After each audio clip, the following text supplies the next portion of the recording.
ਪਿਛਲੇ 3-4 ਮਹੀਨਿਆਂ ਤੋਂ ਜਿਹੜਾ ਕੰਮ ਹੈਗਾ ਕਾਫੀ ਸਲੋ ਹੈਗਾ comparative to last year last January versus this January definitely ਕੰਮ ਸਲੋ ਹੈਗਾ ਤੇ ਸਾਡੇ ਕਾਫੀ ਸਾਰੇ ਕਲਾਇੰਟਸ ਹੈ ਸੋ ਫੀਡਬੈਕ ਦਿੰਦੇ ਨੇ ਕਿ ਜਿਹੜਾ ਆਪਣਾ ਨੰਬਰ ਆਫ ਲੋਡਸ ਰਿਡਿਊਸ ਹੋਏ ਹਨ ਤੇ ਪ੍ਰਾਈਸਿਸ ਦੇ ਵਿੱਚ ਵੀ ਘਾਟ ਆਈ ਹੈ ਜੀ। ਇੱਕ ਦੋ ਥਾਵਾਂ ਤੋਂ ਮੈਂ ਸੁਣਿਆ ਵੀ ਕੁਝ ਕੰਪਨੀਜ਼ ਨੇ ਆਪਣੇ ਟਰੱਕ ਵੀ ਈਵਨ ਘਟਾ ਦਿੱਤੇ ਆ ਲੋਡ ਘਟਣ ਕਰਕੇ। ਟਰੱਕ ਇਹ ਗੱਲ ਸਹੀ ਆ? ਬਿਲਕੁਲ ਜੀ, ਟਰੱਕ ਘਟਾਤੇ ਆ, ਖੜੇ ਕਰਤੇ ਆ ਜੀ। ਹੁਣ ਮੇਰੇ ਕਲਾਇੰਟ ਨੇ ਉਹ ਕਹਿੰਦੇ ਜੀ ਅਸੀਂ 25 ਟਰੱਕ, ਕਾਫੀ ਵੱਡੀ ਫਲੀਟ ਹੈਗੀ ਉਹਨਾਂ ਦੀ, ਸਾਡੇ 25 ਟਰੱਕ ਅਸੀਂ ਪਾਰਕ ਹੀ ਕਰਤੇ ਆ।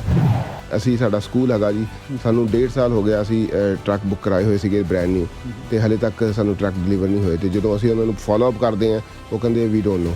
ਤੇ ਇੱਕ ਤੁਸੀਂ ਜਿਹੜੀ ਕੀਤੀ ਸੀ ਜਿਹੜੀ ਹੁਣ ਇਲੈਕਟ੍ਰੋਨਿਕ ਲੌਗਿੰਗ ਆ ਜਿਹੜੀ ਉਹ ਲੌਗ ਹੈ ਉਹ ਸ਼ੁਰੂ ਹੋ ਗਈ ਹੈ ਜੀ ਜੀ ਜੀ, ਉਹਦਾ ਕਿਸ ਤਰ੍ਹਾਂ ਦਾ ਇੰਪੈਕਟ ਪਿਆ ਇੰਡਸਟਰੀ ਤੇ?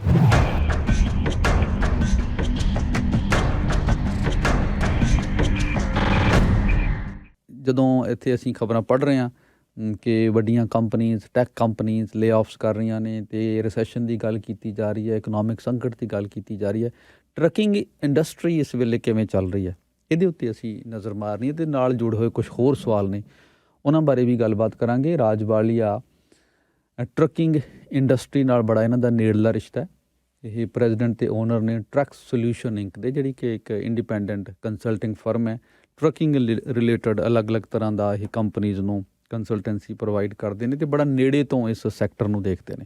ਸਾਡੇ ਨਾਲ ਸਟੂਡੀਓ 'ਚ ਨੇ ਇਹਨਾਂ ਨਾਲ ਅਸੀਂ ਗੱਲਬਾਤ ਕਰਾਂਗੇ ਤੇ ਇਸ ਗੱਲਬਾਤ ਵਿੱਚੋਂ ਇਸ ਵੇਲੇ ਇੰਡਸਟਰੀ ਦਾ ਕੀ ਹਾਲ ਕੀ ਹੈ ਉਹਨੂੰ ਸਮਝਣ ਦੀ ਕੋਸ਼ਿਸ਼ ਕਰਾਂਗੇ। ਰਾਜ ਜੀ ਆਇਆਂ ਨੂੰ ਵੈਲਕਮ। ਸਤਿ ਸ਼੍ਰੀ ਅਕਾਲ ਜੀ ਤੇ ਸਾਰੇ ਹੀ ਸਰੋਤਿਆਂ ਨੂੰ ਪਿਆਰ ਭਰੀ ਸਤਿ ਸ਼੍ਰੀ ਅਕਾਲ, ਨਮਸਕਾਰ ਤੇ ਆਦਾਬ। ਤੇ ਤੁਸੀਂ ਕਿਉਂਕਿ ਨੇੜੇ ਤੋਂ ਦੇਖਦੇ ਹੋ ਜੀ, ਇਸ ਵੇਲੇ ਜੋ ਅਸੀਂ ਕ੍ਰਾਈਸਿਸ ਦੀ ਗੱਲ ਕਰ ਰਹੇ ਹਾਂ ਜੀ ਜੀ ਜੀ, ਕਿ ਟਰੱਕਿੰਗ ਇੰਡਸਟਰੀ 'ਚ ਵੀ ਕੁਛ ਨਜ਼ਰ ਆ ਰਿਹਾ? ਜੀ, ਟਰੱਕਿੰਗ ਇੰਡਸਟਰੀ ਦੇ ਵਿੱਚ ਵੀ ਆਪਣਾ ਇਹ ਜਿਹੜੇ ਕ੍ਰਾਈਸਿਸ ਨਜ਼ਰ ਆ ਰਹੇ ਨੇ। ਪਿਛਲੇ ਕੁਛ ਇੱਕ ਮਹੀਨਿਆਂ ਤੋਂ ਜਿਹੜਾ ਹੈਗਾ ਕੰਮ ਸਲੋ ਹੈਗਾ ਤੇ ਕਾਫੀ ਜ਼ਿਆਦਾ ਜਿਹੜੇ ਲੋਡਸ ਹੈਗੇ ਆ, ਨੰਬਰ ਆਫ ਲੋਡਸ ਘੱਟ ਗਏ ਨੇ ਤੇ 1 ਜਨਵਰੀ ਤੋਂ ਜਿਹੜੀ ਇਲੈਕਟ੍ਰੋਨਿਕ ਲੌਗਿੰਗ ਡਿਵਾਈਸਿਸ ਆਈ ਹੈ ਤੇ ਉਹਦਾ ਵੀ ਸਲਾਈਟਲੀ ਇੰਪੈਕਟ ਪਿਆ ਵਿਦਇਨ ਕੈਨੇਡਾ, ਖਾਸ ਕਰਕੇ ਮੌਂਟਰੀਅਲ ਦੇ ਜਿਹੜੇ ਲੋਡ ਨੇ ਉਹਨਾਂ 'ਤੇ ਇੰਪੈਕਟ ਪਿਆ ਕਿਉਂਕਿ ਜਿਹੜਾ ਹੈਗਾ ਡਰਾਈਵਰਸ ਦੇ ਵਾਸਤੇ ਨਵੀਂ ਚੀਜ਼ ਹੈ ਇਲੈਕਟ੍ਰੋਨਿਕ ਲੌਗਿੰਗ ਡਿਵਾਈਸਿਸ ਤੇ ਉਹਦੇ ਕਰਕੇ ਥੋੜ੍ਹਾ ਜਿਹਾ ਜਿਹੜੇ ਸ਼ਿਪਰਸ ਤੇ ਰਿਸੀਵਰਸ ਹੈਗੇ ਆ ਉਹ ਵੀ ਇਸਨੇ ਯੂਜ਼ ਟੂ ਨਹੀਂ ਹੈਗੇ ਤੇ ਉਸ ਕਰਕੇ ਉਸ ਜਿਹੜੀ ਬਿਜ਼ਨਸ ਐਕਟੀਵਿਟੀ ਹੈ ਖੈਰ ਹਾਲੇ ਸ਼ੁਰੂਆਤ ਹੋ ਰਹੀ ਹੈ, ਇਸ ਕਰਕੇ ਪੂਰੀ ਤਰ੍ਹਾਂ ਤਾਂ ਨਹੀਂ ਅਜੇ ਸਾਰੀ ਤਸਵੀਰ ਕਲੀਅਰ ਹੋਏਗੀ, ਪਰ ਜਿਹੜਾ ਉਂਝ ਬਿਜ਼ਨਸ ਦੇ ਵਿੱਚ ਬਿਜ਼ਨਸ ਐਕਟੀਵਿਟੀ ਇਕਨੋਮਿਕ ਐਕਟੀਵਿਟੀ ਉਹਦੇ ਘਟਣ ਦਾ ਕੁਛ ਅਸਰ ਥੋੜ੍ਹਾ ਬਹੁਤ ਟਰੱਕਿੰਗ 'ਤੇ ਨਜ਼ਰ ਆਉਣਾ ਸ਼ੁਰੂ ਹੋ ਗਿਆ? ਜੀ, ਪਿਛਲੇ 3-4 ਮਹੀਨਿਆਂ ਤੋਂ ਜਿਹੜਾ ਕੰਮ ਹੈਗਾ ਕਾਫੀ ਸਲੋ ਹੈਗਾ comparative to last year last January versus this January definitely ਕੰਮ ਸਲੋ ਹੈਗਾ ਤੇ ਸਾਡੇ ਕਾਫੀ ਸਾਰੇ ਕਲਾਇੰਟਸ ਹੈ ਸੋ ਫੀਡਬੈਕ ਦਿੰਦੇ ਨੇ ਕਿ ਜਿਹੜਾ ਆਪਣਾ ਨੰਬਰ ਆਫ ਲੋਡਸ ਰਿਡਿਊਸ ਹੋਏ ਹਨ ਤੇ ਪ੍ਰਾਈਸਿਸ ਦੇ ਵਿੱਚ ਵੀ ਘਾਟ ਆਈ ਹੈ ਜੀ। ਓਕੇ, ਇਹਦੇ ਨਾਲ ਫਿਰ ਜਦੋਂ ਇੱਦਾਂ ਕੰਮ ਮਤਲਬ ਘਟਦਾ ਹੈ, ਲੋਡ ਘਟਦਾ, ਫਿਰ ਟਰੱਕਿੰਗ ਕੰਪਨੀ ਦੇ ਇਕੋਨਮੀ ਤੇ ਅੱਗੇ ਪੂਰੇ ਸੈਕਟਰ ਤੇ ਕਿਸ ਤਰ੍ਹਾਂ ਅਸਰ ਪੈਂਦਾ? ਤੁਸੀਂ ਕੋ ਸਾਰੀ ਕਿਉਂਕਿ ਚੇਨ ਹੈ ਜੁੜਿਆ ਹੋਇਆ ਇੱਕ ਦੂਜੇ ਨਾਲ। ਜੀ ਜੀ ਜੀ, ਇਹਦੇ ਵਿੱਚ ਕਾਫੀ ਸਾਰੇ ਚੀਜ਼ਾਂ ਹੈਗੀਆਂ ਜਿਹੜੀਆਂ ਆਪਣਾ ਇੰਪੈਕਟ ਕਰਦੀਆਂ, ਜਿੱਦਾਂ ਸਪਲਾਈ ਚੇਨ ਡਿਮਾਂਡ ਜਿਹੜੀ ਹੈਗੀ ਆ ਓਵਰਆਲ ਵਰਲਡ ਦੀ ਡਿਸਟਰਪਟ ਹੋਈ ਸੀ ਬਿਕੋਜ਼ ਆਫ ਕੋਵਿਡ। ਉਹਦੇ ਕਰਕੇ ਸੀ ਕਿ ਟਰੈਕਟਰ ਟ੍ਰੇਲਰ ਮਿਲਣੇ ਬੰਦ ਹੋ ਗਏ, ਟਰੈਕਟਰ ਟ੍ਰੇਲਰ ਦੇ ਪਾਰਟਸ ਜਿਹੜੇ ਹੈਗੇ ਆ, ਜੇ ਕੋਈ ਟਰੈਕਟਰ ਖਰਾਬ ਹੋ ਜਾਂਦਾ ਤਾਂ ਪਾਰਟਸ ਨਹੀਂ ਅਵੇਲੇਬਲ ਸੀਗੇ ਡੀਲਰਸ਼ਿਪਸ ਕੋਲ ਤੇ ਉਹਦੇ ਕਰਕੇ ਰੇਟਸ ਵੀ ਕਾਫੀ ਹਾਈ ਹੋ ਗਏ ਸੀ। ਟਰੈਕਟਰ ਟ੍ਰੇਲਰ ਜਿਹੜਾ ਹੈਗਾ ਕਾਫੀ ਐਕਸਪੈਂਸਿਵ ਹੋ ਗਿਆ ਸੀਗਾ। ਜਿਹੜਾ ਟ੍ਰੇਲਰ ਪਹਿਲੇ 45,000 ਦਾ ਵਿਕਦਾ ਸੀ 85,000 ਦਾ 90,000 ਦਾ ਟ੍ਰੇਲਰ ਹੈਗਾ ਤੇ ਉਹਦੇ ਕਰਕੇ ਜਿਹੜਾ ਹੈਗਾ ਇੰਪੈਕਟ ਕਾਫੀ ਪੈ ਰਿਹਾ ਸੀਗਾ। ਬਟ ਹੁਣ ਜਿਹੜਾ ਉਸ ਦੇ ਉੱਤੇ ਜਿਹੜਾ ਹੋਰ ਜਿਹੜਾ ਇੱਕ ਕ੍ਰਾਈਸਿਸ ਪਹਿਲਾਂ ਸੀ ਉੱਤੋਂ ਫਿਰ ਹੁਣ ਇਹ ਨਵਾਂ ਆ ਗਿਆ। ਜੀ ਜੀ ਜੀ, ਇਹ ਚੇਨ ਰਿਐਕਸ਼ਨ ਹੋਇਆ ਤੇ ਉਹਦੇ ਕਰਕੇ ਜਿਹੜਾ ਹੈਗਾ ਬਾਕੀ ਡੈਫੀਨੇਟਲੀ ਕੰਜ਼ਿਊਮਰਸ ਜਿਹੜੇ ਹੈਗੇ ਆ, ਟਰੱਕਿੰਗ ਬੈਕਬੋਨ ਹੁੰਦੀ ਹੈ ਕਿਸੇ ਵੀ ਇਕੋਨਮੀ ਦੀ। ਨਹੀਂ, ਪਰ ਪਹਿਲਾਂ ਮੈਨੂੰ ਥੋੜ੍ਹਾ ਜਿਹਾ ਇੱਦਾਂ ਐਕਸਪਲੇਨ ਕਰੋ ਕਿ ਜਦੋਂ ਹੁਣ ਲੋਕ ਟਰੱਕਿੰਗ ਨਾਲ ਜੁੜੇ ਹੋਏ ਨੇ, ਲੋਕ ਟਰੱਕਿੰਗ ਕੰਪਨੀ ਜੋਬ ਕਰਦੇ ਨੇ, ਟਰੱਕ ਡਰਾਈਵਰ ਤੋਂ ਲੈ ਕੇ ਬਹੁਤ ਵੱਡਾ ਇਹ ਤੰਤਰ ਹੈ ਤੇ ਜਦੋਂ ਮੰਨ ਲਿਆ ਕੰਪਨੀ ਦਾ ਕੰਮ ਘਟ ਗਿਆ ਜੀ, ਉਹ ਫਿਰ ਅੱਗੇ ਕਿਵੇਂ ਇੰਪੈਕਟ ਕਰਦਾ? ਥੋੜ੍ਹਾ ਜਿਹਾ ਉਸ ਨੂੰ ਤੁਸੀਂ ਕਰ ਸਕਦੇ ਹੋ ਐਕਸਪਲੇਨ ਪੂਰੀ ਚੇਨ ਨੂੰ? ਡੈਫੀਨੇਟਲੀ ਜਿਹੜੇ ਨੰਬਰ ਆਫ ਲੋਡਸ ਹੈ ਜਦੋਂ ਘਟਦੇ ਆ ਤਾਂ ਡਰਾਈਵਰ ਦੀ ਮੀਲ ਘੱਟ ਪੈਂਦੀ ਹੈ ਜੀ, ਕਿਉਂਕਿ ਜਿਹੜਾ ਯੂਨਿਟ ਆਫ ਮੈਜਰਮੈਂਟ ਹੈ ਪੇਮੈਂਟ ਦਾ ਉਹ ਡਰਾਈਵਰ ਦਾ ਬਾਈ ਮਾਈਲ ਹੈ, ਰਾਈਟ। ਸੋ ਜਦੋਂ ਮੀਲ ਘੱਟ ਪਏਗੀ ਤਾਂ ਉਹਦੇ ਪੈਸੇ ਘੱਟ ਬਣਨਗੇ ਰਾਈਟ। ਸੋ ਸਿਮਿਲਰਲੀ ਜਿਹੜੇ ਅੱਗੇ ਸਟਾਫਸ ਹੈ ਜਾਂ ਫਿਕਸ ਐਕਸਪੈਂਸਿਸ ਹੈ ਉਹਨਾਂ 'ਤੇ ਵੀ ਇੰਪੈਕਟ ਪਏਗਾ ਜੀ, ਕਿਉਂਕਿ ਜਦੋਂ ਕਿਸੇ ਵੀ ਓਪਰੇਸ਼ਨ ਨੂੰ ਤੁਸੀਂ ਰਨ ਕਰਦੇ ਹੋ ਉਹਦੇ ਲਈ ਤੁਹਾਨੂੰ ਮਿਨੀਮਮ ਇਨਫਰਾਸਟਰਕਚਰ ਤਾਂ ਚਾਹੀਦਾ। ਜਦੋਂ ਤੁਹਾਡੇ ਐਕਸਪੈਂਸ ਉੱਥੇ ਦੇ ਉੱਥੇ ਹੈ ਅਤੇ ਤੁਹਾਡੀ ਜਿਹੜੀ ਇਨਕਮ ਹੈ ਉਹ 'ਚ ਘਾਟ ਆ ਰਹੀ ਹੈ ਤਾਂ ਡਿਸਰਪਸ਼ਨ ਤਾਂ ਆਉਂਦੀ ਹੈ, ਫਿਰ ਆਟੋਮੈਟਿਕਲੀ ਐਡਜਸਟ ਹੁੰਦੀ ਹੈ। ਉੱਧਰੋਂ ਉਹਦੀ ਫਿਊਲ ਪ੍ਰਾਈਸਿਸ ਕਿਲ ਕਰ ਰਹੀਆਂ ਜੀ। ਡੀਜ਼ਲ ਦਾ ਪ੍ਰਾਈਸ ਦੇਖੋ ਤੁਸੀਂ ਇਸ ਵੇਲੇ ਕਿੱਥੇ ਗਿਆ ਹੋਇਆ। ਇਹ ਸਿਮਿਲਰਲੀ ਇੰਸ਼ੋਰੈਂਸ ਜਿਹੜੀ ਹੈਗੀ ਆ, ਇੰਸ਼ੋਰੈਂਸ ਦੇ ਪ੍ਰਾਈਸਿਸ ਇੰਪੈਕਟ ਕਰ ਰਹੇ ਆ। ਸੋ ਹੁਣ ਹੌਲੀ ਕੀ ਹੋਏਗਾ। ਮੈਨੂੰ ਕਿਸੇ ਨੇ ਦੱਸਿਆ ਕਿ 1-2 ਥਾਵਾਂ ਤੋਂ ਮੈਂ ਸੁਣਿਆ ਵੀ ਕੁਝ ਕੰਪਨੀਜ਼ ਨੇ ਆਪਣੇ ਟਰੱਕ ਵੀ ਈਵਨ ਘਟਾ ਦਿੱਤੇ ਆ ਲੋਡ ਘਟਣ ਕਰਕੇ। ਟਰੱਕ ਇਹ ਗੱਲ ਸਹੀ ਹੈ? ਬਿਲਕੁਲ ਜੀ, ਟਰੱਕ ਘਟਾਤੇ ਆ, ਖੜੇ ਕਰਤੇ ਆ ਜੀ। ਹੁਣ ਮੇਰੇ ਕਲਾਇੰਟ ਨੇ ਉਹ ਕਹਿੰਦੇ ਜੀ ਅਸੀਂ 25 ਟਰੱਕ, ਕਾਫੀ ਵੱਡੀ ਫਲੀਟ ਹੈਗੀ ਉਹਨਾਂ ਦੀ, ਸਾਡੇ 25 ਟਰੱਕ ਅਸੀਂ ਪਾਰਕ ਹੀ ਕਰਤੇ ਆ, ਕਿਉਂਕਿ ਕਿਉਂ ਉਹਦੀ ਫਜ਼ੂਲ 'ਚ ਆਪਾਂ ਇੰਸ਼ੋਰੈਂਸ ਦਈਏ ਜਾਂ ਹੋਰ ਜਿਹੜੇ ਐਕਸਪੈਂਸਿਸ ਹੈਗੇ ਉਹ ਐਂਕਰ ਕਰੀਏ। ਸੋ ਡੈਫੀਨੇਟਲੀ ਆਪਣਾ ਜਿਹੜਾ ਹੈਗਾ ਉਹ ਉਸ ਦੇ ਉੱਤੇ ਇੰਪਲਾਇਮੈਂਟ ਦੇ ਉੱਤੇ ਤਾਂ ਡਾਇਰੈਕਟ ਪ੍ਰੋਪੋਰਸ਼ਨੇਟ ਹੈ ਨਾ, ਡਾਇਰੈਕਟ ਅਸਰ ਪਏਗਾ ਹੀ ਪਏਗਾ ਉਸ ਦੇ ਉੱਤੇ। ਸੋ ਇੱਕ ਪਾਸੇ ਲੋਡ ਘਟ ਗਏ ਨੇ, ਦੂਜਾ ਪਾਸੇ ਇੱਕ ਜਿਹੜਾ ਕੰਟਰੀਬਿਊਟ ਇਸ ਨੇ ਵੀ ਕੀਤਾ, ਜਿਵੇਂ ਤੁਸੀਂ ਖੁਦ ਹੀ ਦੱਸਿਆ ਵੀ ਪਾਰਟਸ ਨਹੀਂ ਮਿਲਦੇ, ਉਹ ਚੀਜ਼ 'ਚੋਂ ਵੀ ਅਜੇ ਇੰਡਸਟਰੀ ਨਿਕਲ ਨਹੀਂ ਸਕੀ।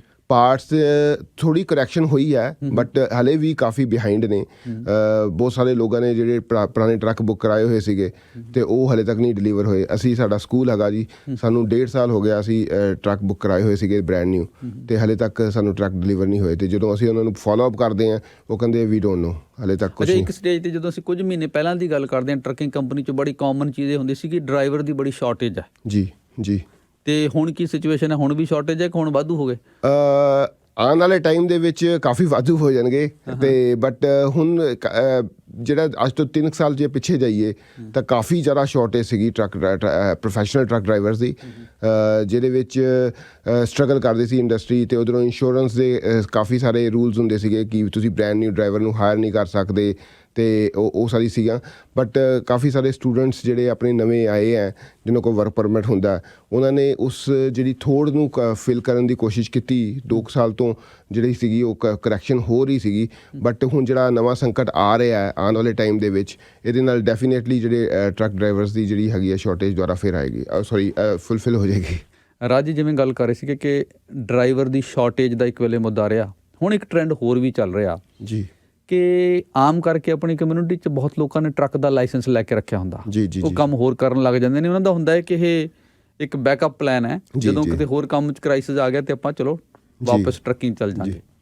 ਅਤੇ ਹੁਣ ਰੀਸੈਂਟਲੀ ਕੁਛ ਮਹੀਨਿਆਂ ਤੋਂ ਅਸੀਂ ਸੁਣ ਰਹੇ ਹਾਂ ਵੀ ਬਹੁਤ ਸਾਰੇ ਲੋਕ ਵਾਪਸ ਟਰੱਕਿੰਗ ਜਾ ਰਹੇ ਨੇ। ਬਿਲਕੁਲ ਠੀਕ ਹੈ ਜੀ। ਤੁਸੀਂ ਇਸ ਤਰ੍ਹਾਂ ਦਾ ਦੇਖ ਰਹੇ ਹੋ? ਬਿਲਕੁਲ ਜੀ, ਬਿਲਕੁਲ। ਇੱਕ ਕਾਫੀ ਸਾਰੇ ਲੋਕਾਂ ਨੇ ਜਿਹੜਾ ਹੈਗਾ ਟਰੱਕ ਡਰਾਈਵਿੰਗ ਲਾਇਸੈਂਸ ਦਾ ਜਿਹੜਾ ਆਪਣਾ ਬੈਕ ਪਾਕਟ ਦੇ ਵਿੱਚ ਰੱਖਿਆ ਹੁੰਦਾ। ਅਤੇ ਪਿੱਛੇ ਜਦੋਂ ਰੀਅਲ ਸਟੇਟ ਦੇ ਵਿੱਚ ਕਾਫੀ ਜ਼ਿਆਦਾ ਬੂਮ ਸੀਗਾ, ਅਤੇ ਰੀਅਲ ਸਟੇਟ ਦਾ ਵੀ ਕਾਫੀ ਸਾਰਿਆਂ ਦੇ ਕੋਲ ਲਾਇਸੈਂਸ ਹੁੰਦਾ ਹੈ ਨਾ। ਅਤੇ ਜਦੋਂ ਬੂਮ ਸੀਗਾ ਅਤੇ ਕਾਫੀ ਸਾਰੇ ਲੋਕ ਜਿਹੜੇ ਸੀਗੇ trucking as a truck driver ਕੰਮ ਕਰ ਰਹੇ ਸੀ, ਓਨਰ ਆਪਰੇਟਰ ਕੰਮ ਕਰ ਰਹੇ ਸੀ, ਉਹ ਰੀਅਲ ਸਟੇਟ ਦੇ ਵਿੱਚ ਐਂਟਰ ਹੋ ਗਏ ਸੀਗੇ।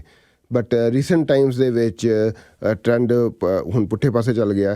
ਹੁਣ ਕਿਉਂਕਿ ਰੀਅਲ ਸਟੇਟ ਸਲੋ ਹੋ ਗਈ ਹੈ ਅਤੇ ਦੁਬਾਰਾ ਉਹ ਐਜ਼ ਅ ਟਰੱਕ ਡਰਾਈਵਰ ਜਾਂ ਓਨਰ ਆਪਰੇਟਰ ਆਉਣਾ ਸ਼ੁਰੂ ਹੋ ਗਿਆ ਹੈ। ਸੋ ਇਕੱਲਾ ਰੀਅਲਟਰ ਨਹੀਂ, ਹੋਰ ਵੀ ਬਹੁਤ ਸਾਰੇ ਸੈਕਟਰ ਹੋਣਗੇ ਜਦੋਂ ਜੋਬ ਜਾਂਦੀਆਂ ਨੇ। ਬਿਲਕੁਲ ਜੀ, ਬਿਲਕੁਲ। ਜਦੋਂ ਜੋਬਸ ਘਟਦੀਆਂ ਨੇ ਜਾਂ ਹੋਰ ਕੋਈ ਵੀ ਕੰਮ ਘਟਦਾ, ਅਤੇ ਇਹ ਮੰਨਿਆ ਜਾਂਦਾ ਕਿ ਚਲੋ ਟਰੱਕਿੰਗ ਤੇ ਹੈ ਹੀ। ਬਿਲਕੁਲ ਜੀ, ਬਿਲਕੁਲ। ਉਹ ਬੈਕ ਪਾਕਟ ਦਾ ਲਾਇਸੈਂਸ ਹੁੰਦਾ ਜੀ, ਤੁਸੀਂ ਜਸਟ ਇਨ ਕੇਸ ਵਾਲਾ ਹੁੰਦਾ, ਅਤੇ ਉਹ ਹਮੇਸ਼ਾ ਜਦੋਂ ਇੱਦਾਂ ਦੀ ਕੋਈ ਸਿਚੁਏਸ਼ਨ ਆਉਂਦੀ ਹੈ ਤਾਂ ਦੁਬਾਰਾ ਫਿਰ ਉਹ ਜਿਹੜੀ ਟਰੱਕ ਡਰਾਈਵਿੰਗ ਦਾ ਹੈ ਉਹਨੂੰ ਸਪੋਰਟ ਕਰਦਾ ਜੀ, ਸਹਾਰਾ ਦਿੰਦਾ ਜੀ। ਅਤੇ ਇੱਕ ਤੁਸੀਂ ਜਿਹੜੀ ਕੀਤੀ ਸੀ, ਜਿਹੜੀ ਹੁਣ ਇਲੈਕਟ੍ਰੋਨਿਕ ਲੌਗਿੰਗ ਹੈ, ਜਿਹੜੀ ਉਹ ਲੌਗ ਹੈ ਉਹ ਸ਼ੁਰੂ ਹੋ ਗਈ ਹੈ। ਜੀ। ਉਹਦਾ ਕਿਸ ਤਰ੍ਹਾਂ ਦਾ ਇੰਪੈਕਟ ਪਿਆ ਇੰਡਸਟਰੀ 'ਤੇ? ਇੰਪੈਕਟ ਜਿਹੜਾ ਉਹਦਾ ਮੇਜਰ ਹੈ, ਦੇਖੋ ਜਿਹੜੇ ਨਾਰਥ ਅਮਰੀਕਾ 'ਚ ਜਿਹੜੀ ਟਰਾਂਸਪੋਰਟੇਸ਼ਨ ਇੰਡਸਟਰੀ ਹੈ, ਆਰਗੇਨਾਈਜ਼ਡ ਇੰਡਸਟਰੀ ਹੈ। ਇਹਦੇ ਵਿੱਚ ਹਾਈਵੇ ਟ੍ਰੈਫਿਕ ਐਕਟ ਦੇ ਅੰਡਰ ਉਹਨਾਂ ਨੇ ਰੈਗੂਲੇਸ਼ਨਸ ਆਲਰੇਡੀ ਬਣਾਏ ਹੋਏ ਸੀਗੇ, ਜਿਹਦੇ ਵਿੱਚ ਡਰਾਈਵਰ ਦੇ ਉੱਤੇ ਡਰਾਈਵਿੰਗ ਆਵਰਸ, ਉਹਦੀ ਔਨ ਡਿਊਟੀ ਆਵਰਸ ਅਤੇ ਸ਼ਿਫਟ ਟਾਈਮ ਜਿਹੜੇ ਸੀਗੇ ਨਿਰਧਾਰਿਤ ਕੀਤੇ ਗਏ ਸੀਗੇ। ਬਟ ਹੁੰਦਾ ਕੀ ਸੀਗਾ, ਪੇਪਰ ਲੌਗ ਦੇ ਉੱਤੇ ਜਦੋਂ ਪੇਪਰ ਦੇ ਉੱਤੇ ਡਰਾ ਕਰਦੇ ਹੋ ਤਾਂ ਉਹਦੇ ਵਿੱਚ 15 ਮਿੰਟਸ ਦੀ ਡਿਨੋਮੀਨੇਸ਼ਨ ਹੁੰਦੀ ਸੀਗੀ। ਤੁਸੀਂ 15 ਮਿੰਟ ਦੇ ਵਿੱਚ ਕਾਫੀ ਸਾਰੀ ਉਹਦੇ ਵਿੱਚ ਫਲੈਕਸੀਬਿਲਿਟੀ ਮਿਲ ਜਾਂਦੀ ਸੀ ਤੁਹਾਨੂੰ। ਬਟ ਇਲੈਕਟ੍ਰੋਨਿਕ ਲੌਗਿੰਗ ਡਿਵਾਈਸਿਸ ਆਉਣ ਤੋਂ ਬਾਅਦ every minute and every single second counts. So ਇੱਕ ਉਹਦੇ ਨਾਲ ਬਿਲਕੁਲ ਫੁੱਲੀ ਕੈਪਡ ਹੋ ਗਏ ਆ। ਤੁਸੀਂ ਜੇ ਆਪਣੀ ਟ੍ਰਿਪ ਪਲੈਨਿੰਗ ਨਹੀਂ ਕਰਦੇ, ਚੱਲਣ ਤੋਂ ਪਹਿਲਾਂ ਆਪਣੀ ਜਿਹੜੀ ਤੁਹਾਡੀ ਟ੍ਰਿਪ ਪਲੈਨਿੰਗ ਨਹੀਂ ਹੈਗੀ ਆ, ਤੁਹਾਨੂੰ ਪਤਾ ਨਹੀਂ ਹੈ ਕਿ ਤੁਹਾਡੇ ਕੋਲ ਕਿੱਥੇ ਜਾ ਕੇ ਤੁਸੀਂ ਕਦੋਂ ਰੁਕਣਾ, ਕਿਹੜੀ ਜਗ੍ਹਾ 'ਤੇ ਰੁਕਣਾ, ਜਾਂ ਕੀ ਆਪਣਾ ਕਿੱਥੋਂ ਤੁਸੀਂ ਲੋਡ ਪਿਕ ਕਰਨਾ, ਤਾਂ ਤੁਸੀਂ ਕਾਫੀ ਜ਼ਿਆਦਾ ਸਟਕ ਹੋ ਜਾਂਦੇ ਹੋ। ਅਤੇ ਉਹਦੇ ਵਿੱਚ ਜਿਹੜੇ ਡਾਊਨ ਟਾਈਮ ਹੈ ਤੁਹਾਡੇ ਕਾਫੀ ਜ਼ਿਆਦਾ ਇਫੈਕਟ ਕਰਦੇ ਹੈਗੇ। ਸੋ ਹੁਣ ਇਹ ਕਿਉਂਕਿ 1 ਜਨਵਰੀ ਤੋਂ ਐਨਫੋਰਸ ਹੋ ਗਿਆ ਰੈਗੂਲੇਸ਼ਨ, ਅਤੇ ਉਹਦੇ ਵਿੱਚ ਕੀ ਆ ਕਿ ਹੁਣ ਜਿਹੜੇ ਟਰੱਕ ਡਰਾਈਵਰ ਆ ਉਹਨਾਂ ਵਾਸਤੇ ਨਵੀਂ ਚੀਜ਼ ਹੈ ਜੀ। ਇੱਕ ਤਾਂ ਇਲੈਕਟ੍ਰੋਨਿਕ ਹੈਗੀ ਹੈ ਜੀ, ਅਤੇ ਉਹ ਸਿੱਧੀ ਸਿੰਕਰੋਨਾਈਜ਼ ਕੀਤੀ ਹੋਈ ਹੈ ਇੰਜਨ ਨਾਲ, ਟਰੱਕ ਦੇ ਇੰਜਨ ਨਾਲ। ਸੋ ਉਸ ਹਾਲੇ ਇੰਡਸਟਰੀ ਉਹਨੂੰ ਸਮਝਣ ਦੀ ਕੋਸ਼ਿਸ਼ ਕਰ ਰਹੀ ਹੈ। Shipper, receiver, trucking companies, dispatchers, truck drivers, ਉਹ ਸਾਰੀ ਚੀਜ਼ ਇਸ ਵੇਲੇ ਅੰਡਰਸਟੈਂਡ ਕਰਨ ਦੀ ਕੋਸ਼ਿਸ਼ ਕਰ ਰਹੇ। ਹਾਲਾਂਕਿ US ਦੇ ਵਿੱਚ ਤਾਂ ਪਿਛਲੇ 3-4 ਸਾਲਾਂ ਤੋਂ ਇਹ ਰੈਗੂਲੇਸ਼ਨ ਆਲਰੇਡੀ ਹੈ ਸੀਗਾ। ਅਤੇ ਇੱਕ ਬੜੀ ਜਿਹੀ ਕਾਮਨ ਜਿਹੜੀ ਚੀਜ਼ ਸੁਣਦੇ ਹਾਂ ਟਰੱਕਿੰਗ ਇੰਡਸਟਰੀ 'ਚੋਂ ਆਪਣੇ, ਜਿਹੜੀ ਬਹੁਤ ਵੱਡੀ ਇੱਕ ਸਿਰਦਰਦੀ ਹੈ ਜੀ, ਉਹ ਇਹ ਹੈ ਕਿ ਜੀ ਇੰਸ਼ੋਰੈਂਸ ਮਹਿੰਗੀ ਹੋਈ ਜਾ ਰਹੀ ਹੈ, ਮਿਲ ਵੀ ਨਹੀਂ ਰਹੀ। ਮਤਲਬ ਇਹ ਨੌਬਤ ਆ ਗਈ ਹੈ। ਕਈ ਤਾਂ ਇਹ ਕਹਿੰਦੇ ਨੇ ਕਿ ਜੇ ਇਸ ਹਿਸਾਬ ਨਾਲ ਚੱਲਦਾ ਰਿਹਾ ਤੇ ਸ਼ਾਇਦ ਇਹ ਬਹੁਤ ਵੱਡੀ ਮੁਸੀਬਤ ਬਣ ਜਾਏ। ਬਿਲਕੁਲ ਜੀ, ਬਿਲਕੁਲ। ਇੰਸ਼ੋਰੈਂਸ ਬਹੁਤ ਵੱਡਾ, ਇੱਕ ਤਾਂ ਕੈਨੇਡਾ ਦੇ ਵਿੱਚ ਕਮਰਸ਼ੀਅਲ ਜਿਹੜੀ ਇੰਸ਼ੋਰੈਂਸ ਆ ਉਹਦੇ ਵਿੱਚ ਕੰਪੀਟੀਸ਼ਨ ਬਿਲਕੁਲ ਨਹੀਂ ਹੈ। ਗਿਣਤੀ ਚੁਣਤੀ ਦੀ 3-4-5 ਕੰਪਨੀਆਂ ਹੈਗੀਆਂ ਜਿਹੜੀਆਂ ਆਪਣਾ ਇੰਸ਼ੋਰੈਂਸ, ਕਮਰਸ਼ੀਅਲ ਇੰਸ਼ੋਰੈਂਸ ਲਿਖਦੀਆਂ। ਅਤੇ ਉਸ 'ਚ ਕੀ ਹੁੰਦਾ ਕਿ ਜਦੋਂ ਤੁਸੀਂ ਇੰਸ਼ੋਰੈਂਸ ਇਜ਼ ਅ ਬਿਜ਼ਨਸ ਨਾ, it's a business for profits, ਕੋਈ ਚੈਰਿਟੀ ਤਾਂ ਹੈ ਨਹੀਂ।